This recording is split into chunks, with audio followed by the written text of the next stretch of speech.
Kod nas je uvijek action. Ljudi, selimo se u grad, naš lokal stoji odmah, znači za iznajmiti ili da se kupi. Mi imamo sve zajedno 88 kvadrata površine, imamo 74 kvadrata bašće, 42 kvadrata terase.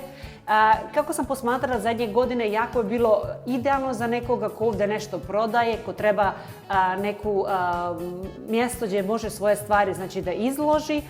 Sad ili prodaješ cvijeće ili naši balkanski specijalitete ili da prodaje se ovdje hrana gdje ljudi mogu da sjedu, da jedu. A u tom smjeru sve idealno, nismo propali, ne plašite se.